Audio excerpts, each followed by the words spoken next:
everybody. Lori Lowe here, and welcome to my channel. So I wanted to share something that something else that's trending in the news lately. I've been reading some articles and saw an interview with Kelly Clarkson, who is one of those celebrities in our milieu who has been criticized for weight gain over the course of her career, and changes and fluctuations in weight. And man, that is just a tough thing to kind of go through your career with. That, you're up, you're down, you're whatever, and having people judge you by the way you look, and, just this kind of moral judgment that occurs that somehow we are less valuable or less in control or less responsible if we gain weight. So, one of the things I admire about Kelly in terms of telling her story was she talked about how she had gone through a very, very difficult time and she did not prioritize her health. I love the fact that she couched this in terms of health. I don't know anything about her story, what she has done to lose weight, or anything like that. It's not my business. But what I do admire about what she's done is the fact that she has prioritized health as a way of responding to difficult situations in her life.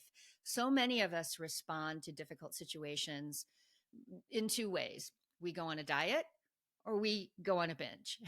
And again, I don't know what role either of those things are playing in Kelly's life, but I just know right now she seems very happy and very willing to share the fact that she was having a really rough time, a very public divorce, a very visible career, and that she is now prioritizing herself and taking good care of herself. And I think it shows. She just looks really, really happy. Um, the other thing it makes me think about is, again, how comparatively it's easier to come out and say, you know what, I'm now focusing on my health. I've lost some body fat. I have better, labs. I've got, my cheeks are, ruddy because I'm happy, and you can take pictures of me smiling and stuff like that. But, and it is easy to come out and say, hey, I've made some changes. I'm feeling better. I've dropped some weight, whatever.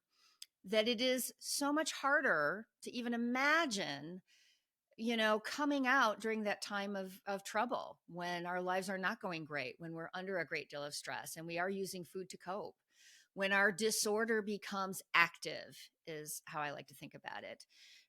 If we were able to come out and say, I've packed on 20 pounds and here's why. It's because I have an eating disorder and I am working on it. I am working on trying to find a solution for this. Or I am just living with it right now because I'm trying to figure out my priorities, and, be able to just sort of shine a light on that part of the process as well. There is the beautiful after photos that we love taking when we make significant changes in our health, or in our size, or in our diet, or whatever.